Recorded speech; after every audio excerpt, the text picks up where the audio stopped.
আমাৰ কিবাটো উদ্দেশ্যটো সেইটোৱেই যে আমি সকলো ধৰ্মীয় লোকসকলক আমি সমানে সন্মান কৰি আহিছোঁ। প্ৰথম দল গঠন কৰাৰ পিছত পৰাই ভৱিষ্যতেও আমাৰ BPF দল হিচাপে আমি সকলো ধৰ্মীয় লোকসকলক সমানে সন্মান দি যাম। কথা সেইটোৱে, আমাক লাগে শান্তি, আমাক লাগে উন্নতি, বাছ আমাক লাগে একতা।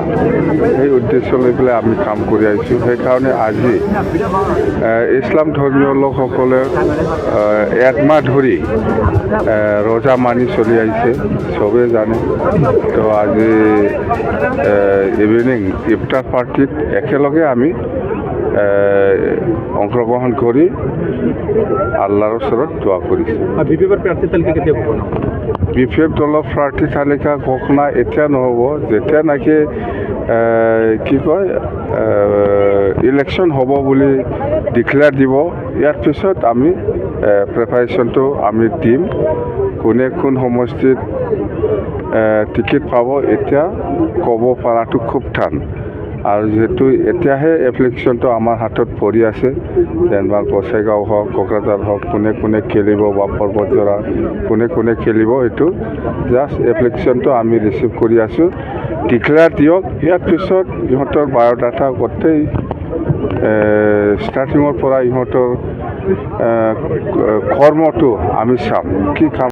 মইতো ক'ব গ'লে প্ৰত্যেক বছৰে ইছলাম ধৰ্মীয় লোকসকলৰ লগত একেলগে এনেকুৱা ইফতাৰটো অংশগ্ৰহণ কৰিছে। আজি প্ৰথম এই বছৰত ইছলাম ধৰ্মীয় লোকসকলৰ লগত একেলগে এই গোসাইগাঁৱত ইফতাৰ পাৰ্টি কৰিবলৈ পাই মই খুব ভাল লাগিছে। আৰু আল্লাই দোৱা কৰক, দোৱা কৰি পেলাই আমাক নিশ্চয় BTC অঞ্চলত যিমান জাতি জনগোষ্ঠী আছে সকলোৱে একেলগে শান্তিকে বসবাস কৰিব পাৰে। তাৰ কাৰণে মই আজি আল্লাহৰ ওচৰত মই দোৱা কৰিছোঁ। পাৰিব না নাই এইবিলাক গোটেই চালি জাৰি চাইহে আমি টিকেটটো দিব আমাৰ দলে। আৰু সময় আছে এতিয়াও, যিহেতু ডিক্লেয়াৰ দিয়া নাই, ডিক্লেয়াৰ দিব দিয়ক। BPF হিচাপে আমাৰ BTC অঞ্চলত 15টা আছে হয়, কিন্তু আমি এতিয়া NDA পাৰ্টনাৰ হ'ল। আমি NDA হিচাপে AJP-য়ে কিমান খেলিব, BPF-এ কিমান খেলিব, BJP-য়ে কিমান খেলিব বা অন্যান্য দল NDA টীমত যি দলে আছে, আপাৰ আছামত গণশক্তি আছে, আৰু এইফালে আমাৰ ৰাভা হাছঙত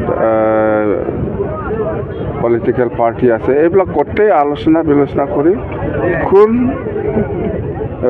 পলিটিকেল পাৰ্টিয়ে কিমান চিট খেলিব 126টা, সেইটো এতিয়াও ফাইনেল হোৱা নাই।